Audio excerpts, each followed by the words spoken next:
my voice crack for helping other players. Oh no! No. What? 3.2k per head? Oh no. What's up guys, RotoZap here, and today I'm coming at you guys with a brand new strategy for balance that I'm really excited about. You know, I've been working on this for really since Test Realm came out. I think the first thing I started with playing with was really kind of like a spamming the new spectral, or not spectral blast, the spiritual tribunal spell or whatever. But slowly over time that strategy has kind of evolved into a completely different strategy where we're blade stacking and we're using Chimera and Scion and everything, right? So I'm going to be calling this strategy Spirit Blade Box, because if you guys are familiar with any other TCG games out there, like trading card games, box decks are usually things that all kind of have a centralized theme or synergize with each other in some way, but it's just a huge collection of different things. And that's what this deck setup is, right? It's just a collection of different things and making use of Spirit Blades to hit with a variety of different things and keep your opponent on their toes, because they never know what exactly you're going to hit with. So I'm going to be talking, or this video is going to have three parts to it. It's going to have the deck setup and explanation, the gear setup and theoretical gear setup, and then of course we're going to finish things off with a match, because if you don't see it in action, what's the point, right? So here is the deck setup. We're doing just a typical deck build of having your utility in main and other things inside, with the only exception of course being spiritual tribunal, which is going to be in our main deck, because this is one too many epics, because you gotta have this in here because it is a spell elemental thing. It can't be enchanted and put inside. So and I do have the life version of it enchanted, because you know, I'm personally someone that likes consistency over anything else, and there is some benefit in having life be the one that it hits the most, because typically people do have Death Shield trained, and obviously Myth has Myth Shield trained, but usually when people are using spiritual set shields, they're like the ones that are for Myth and Death, because it's the one that is given by life. Hopefully that made sense. So usually you're not hitting into a set shield if they do this, so there is reason for it, but yeah. But besides that, explanations for other cards, most of this is self-explanatory. Very important card though is going to be Aegis. Even though Shatter was nerfed, like the Shatter Maycast was nerfed, it's still something that can definitely affect you. But really, it's not even so much Shatter and Enfeeble that I'm worried about. It's kind of Earthquake, because I've played probably about 30 or so games with this setup so far, and something I've noticed is that Myth and Death can really get you good with an Aftershock or an Earthquake. So making sure that you have Aegis protected stuff is really important. And of course Myth is just going to be really good in this meta, so having Aegis shields already is just much better, because it can help protect you from a Mystic play or something like that. And then of course besides that, we do have our blades here, because we got a blade up, our Dispels, Mana Burns, and our Shrikes. So going into the side deck here, we have a couple stuns, because those are, you know, if your opponent doesn't stun block for whatever reason, that can be nice. Plenty of tower shields, ways to take off overtimes, 2 shatters, because if your opponent is spamming a lot of spirit shields or whatever, you're going to want to shatter them before you hit with your Chimera. And then of course we have our Chimera, who is going to be our primary damage dealer. This is how we're going to win games most of the time. And then of course Gaze of Fate, Sandworm, Savage Paw. Savage Paw is great in this deck. I love it. Because here's the thing, right? People don't realize how good Savage Paw is, because they don't realize how Chimera works.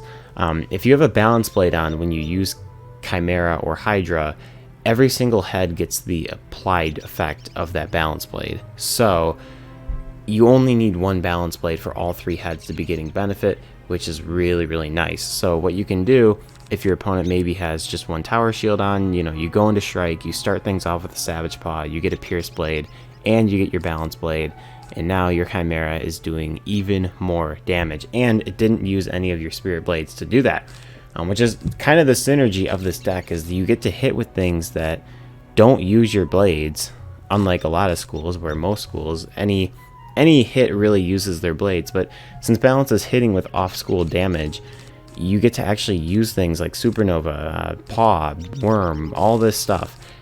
Maybe not that, but everything else, right? Even scion, except for if you use scion, you get enfeebled. But anyway, so yeah, no, and of course we have scion because if you have a couple stacks of blades up and your opponent's just like, yeah, you know, I'm gonna keep putting spirit blades up, I don't really care, you can always scion them as well, because sometimes people forget that balance has a scion, and if they don't put a tower shield on, they can get scioned. And then of course finally we have weaknesses.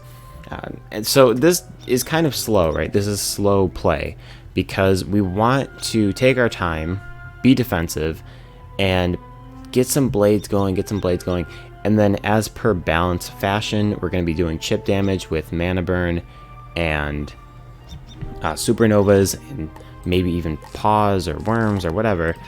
So we're going to be doing chip damage with all those spells, and then it's gonna get to the point where our opponent is low enough where we have a couple, you know, blades on, maybe 2 or 3 sets of blades, and then we can finish things off with a Chimera. But the cool thing about this deck is because it is a box deck, your opponent doesn't really know what exactly you're going to do.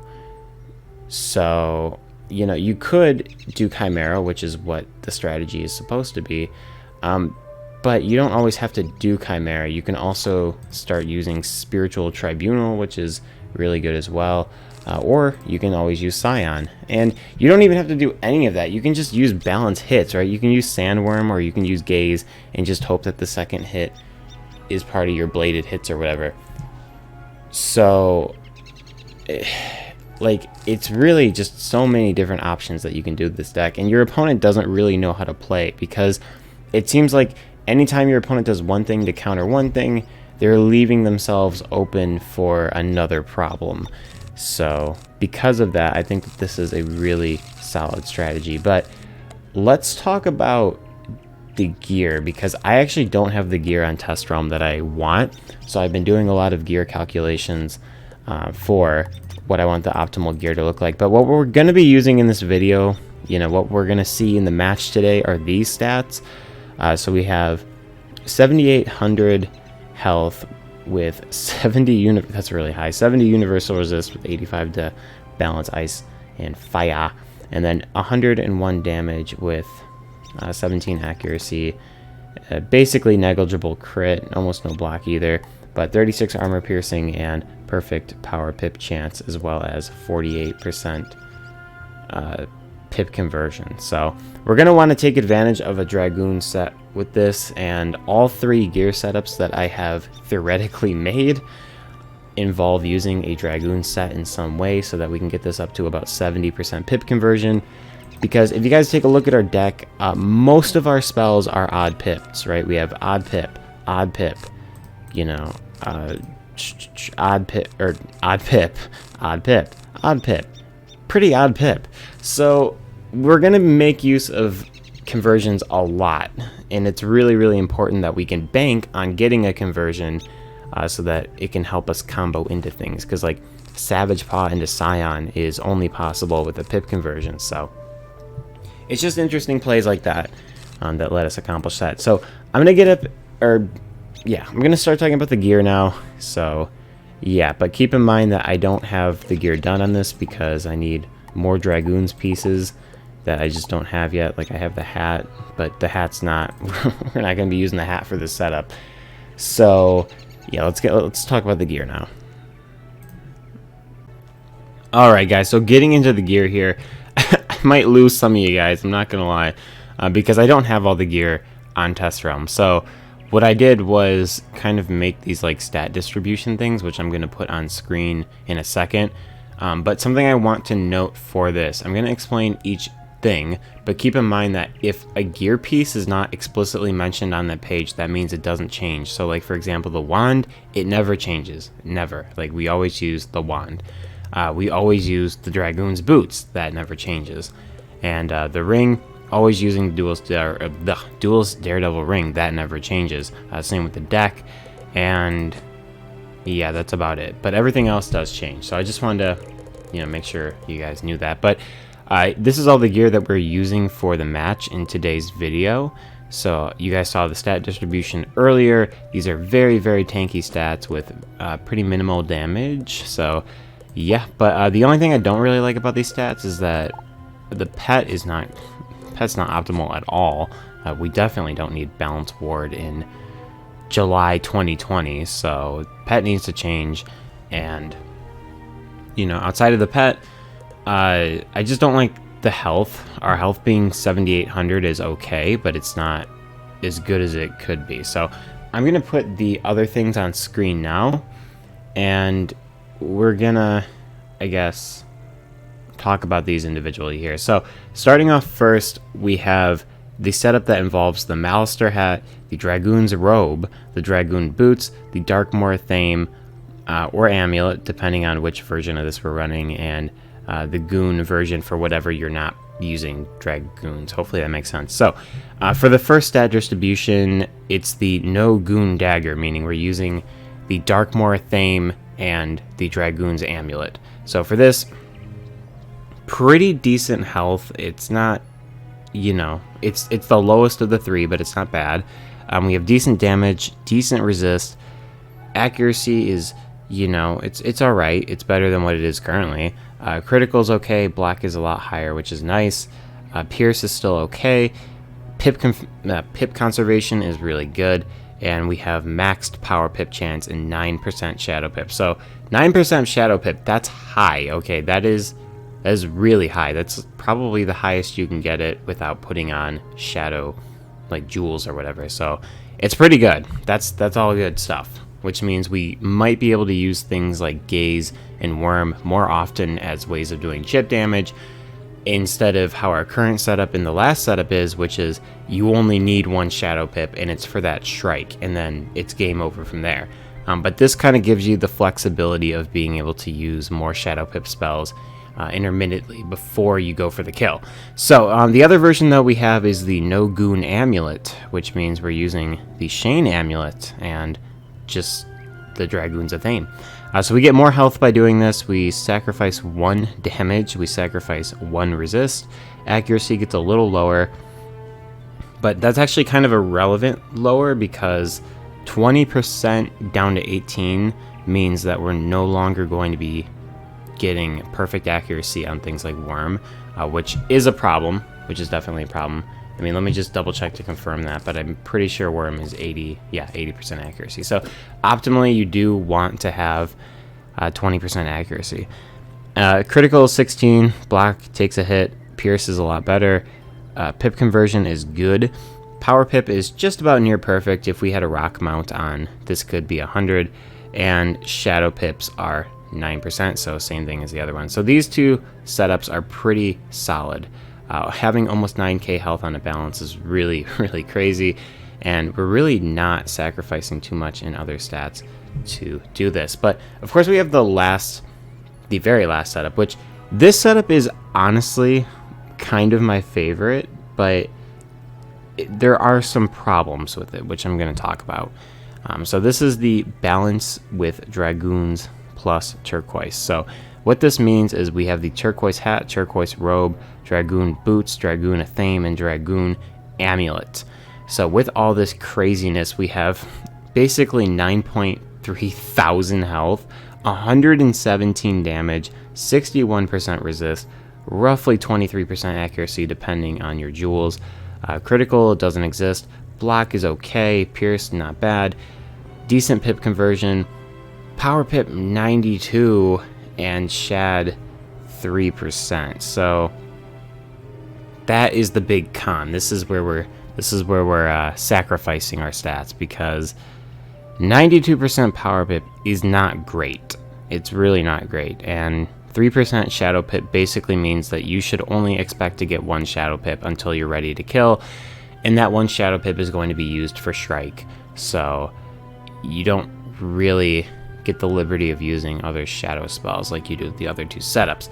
But really, the biggest thing that concerns me about this setup, because I know I can make it work with 3% shadow pips, it's actually the 92% pip chance, because that's not good.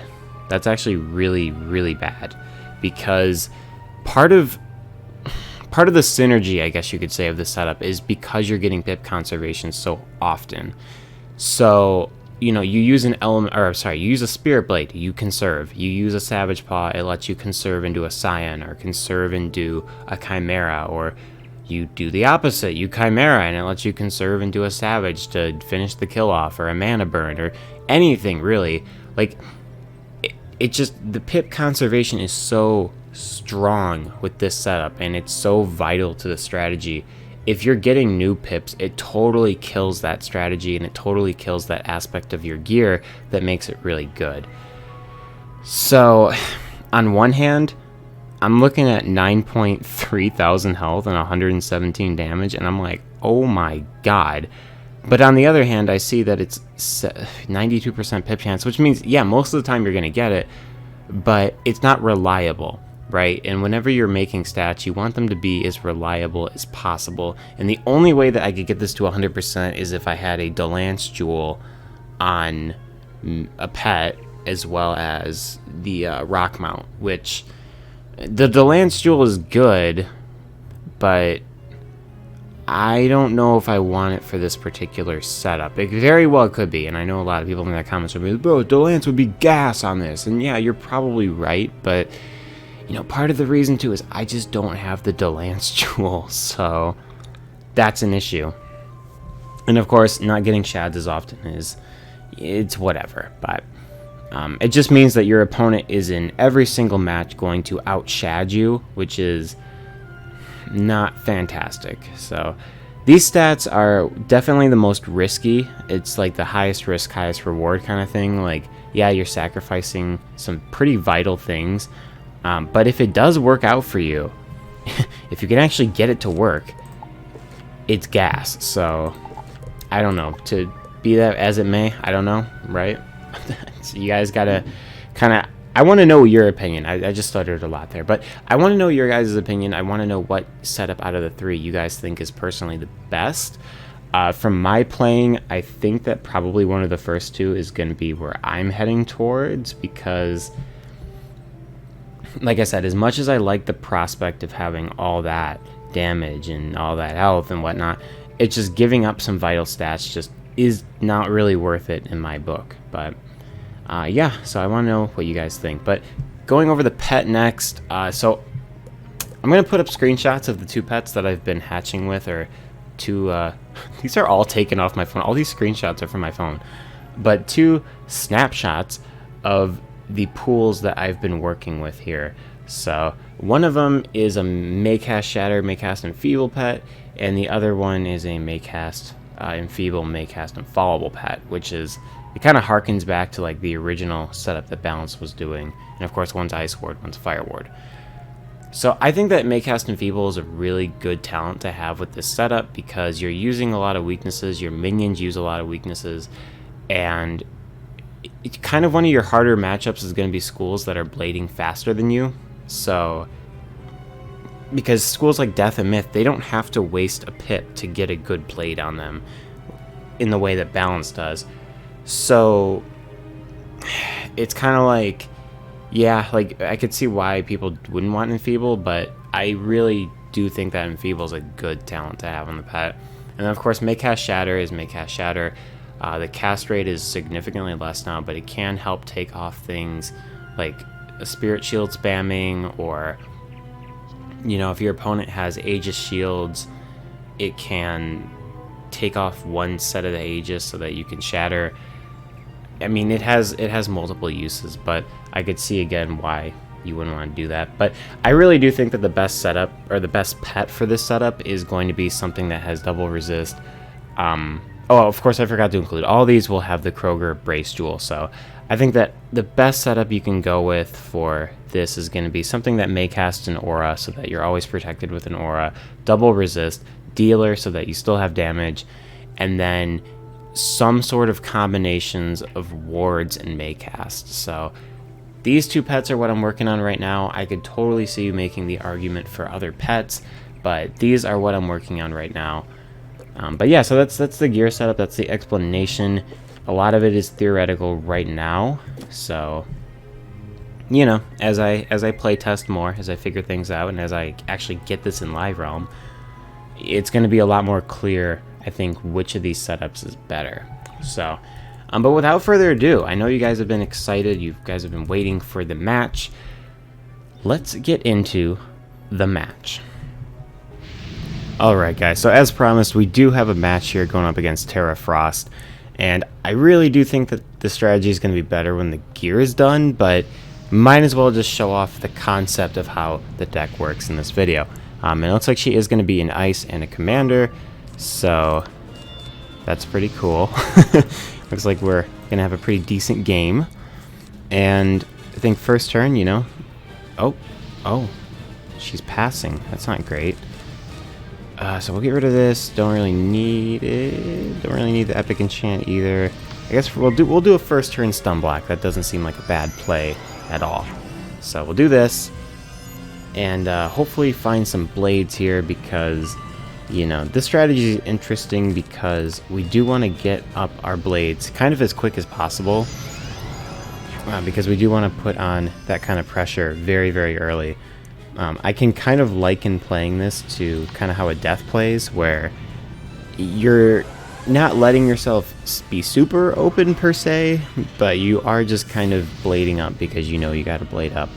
I guess for death though it is different because they have Scion, but still same kind of concept here. And we'll have to see if she wants to use an Ice Bird to take out this minion here.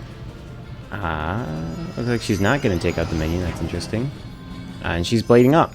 So, I think because she's blading up, I'm just going to put on our set shields, our protected set shields at that, and go about our business. But she is probably going to go for a beefy overtime, and if that's the case, I think we'll just have to get a triage or something. I don't know. So she has 2 blades on, so I feel pretty comfortable double shielding right now. It looks like I don't know what she's going to do, actually. Okay, so she's just going to put up the bubble. That makes sense. But, yeah, we're not really getting what we need here.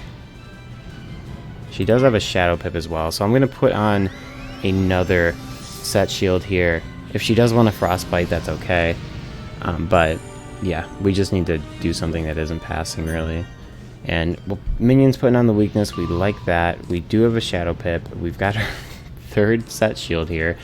We do play, I think, 4 or 5 of them, so I guess it kind of makes sense that we're pulling them, but still pretty wild nonetheless. And we'll have to see what she does here. I can only imagine... Oh, wow. She's going for another blade. That's crazy. I mean, if we had the Enfeeble Pad, I mean, it'd be kind of gas at this point in time. We actually crit that. That's crazy. What? Only 1,200? Yo. Okay, she's either just got like fat ice resist or she's warded, because that did not do as much as I was expecting it to. Like, at all. What's she doing here? It's probably going to be a Frostbite. She powers it. What a behemoth. Alright. Okay, so if we can pull a triage here, that would be great.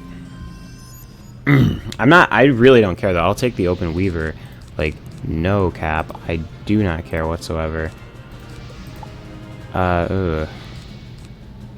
This hand is ew. This hand's looking kind of cracked. I don't like this at all.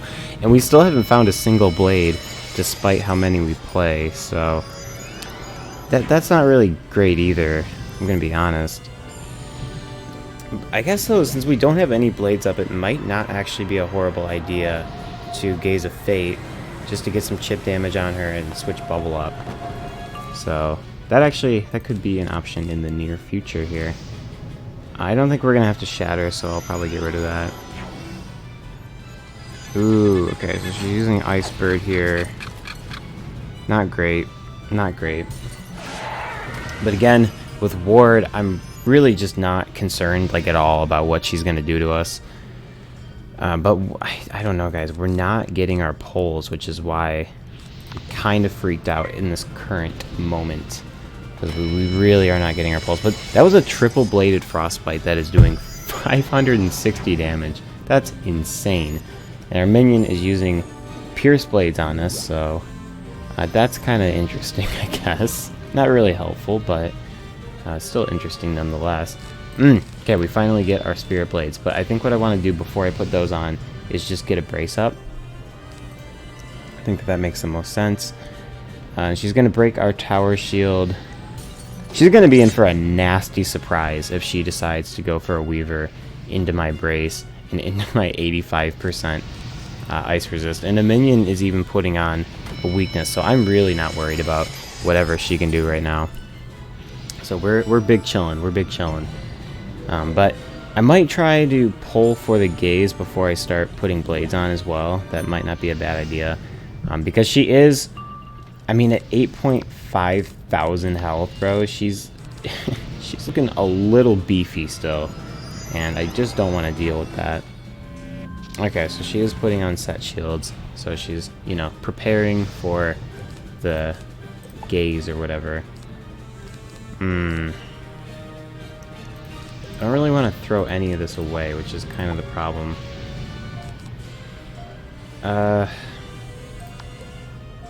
She doesn't have stun blocks on, too. I just realized that. She has not stun blocked yet. So, I guess we're just gonna go for, like, a huge blade stack. I'm kind of worried, though, that that's an enfeeble pet. I'm not gonna lie. Because if it is an enfeeble pet, we are really screwed. But, yeah, I guess we won't use that anymore. Balance Scion might be good.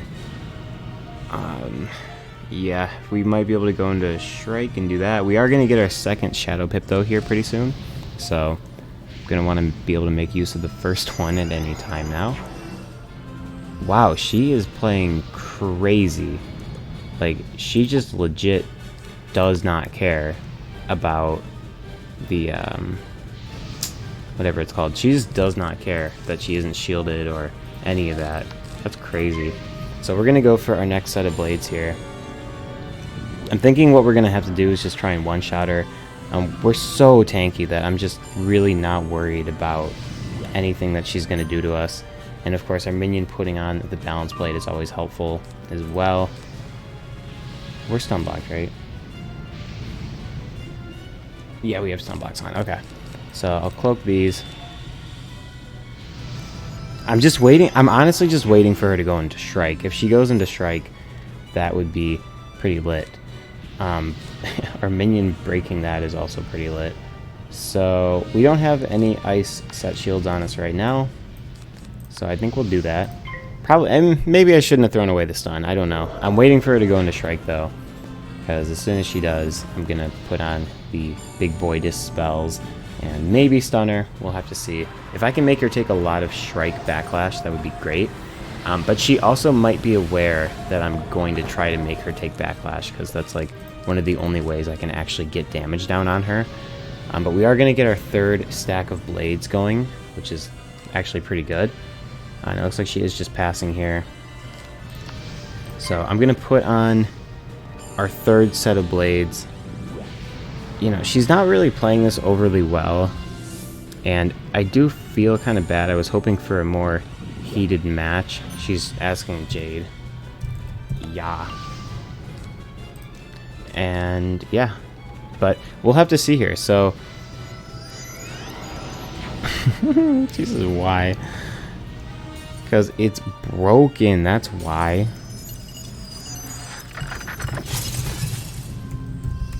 Let's say it's really good. I mean, I'm not lying. It is really good.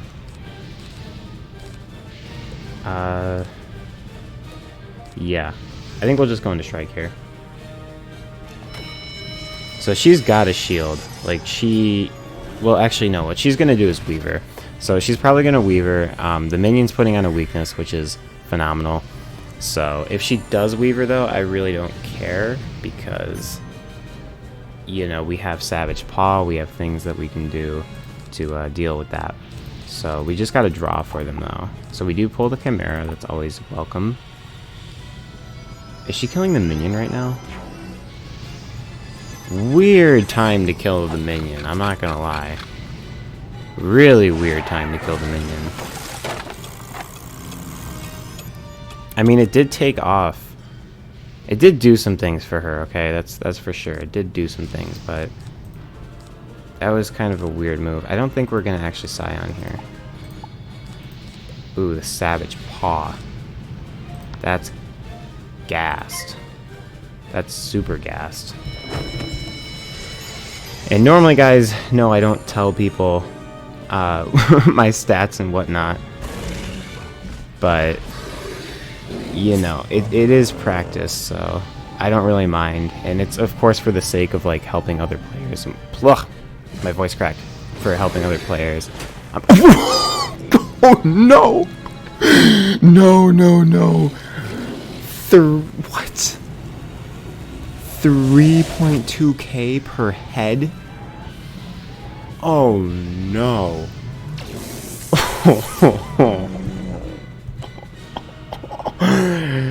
Oh my god.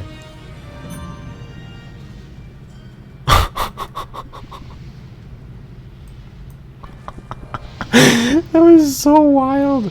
Alright, yeah, so basically that's what happens, right? We tank, and, you know, we make it so that the opponent can't do a whole lot of damage to us, and then we just absolutely gas with the Nova, or, not, I'm so used to saying Nova, with the Chimera. Dude, that was fun. That was really fun. But yeah, she didn't play the best. I mean, I think she could have done different things, but overall, I mean, she was a commander, so, you know.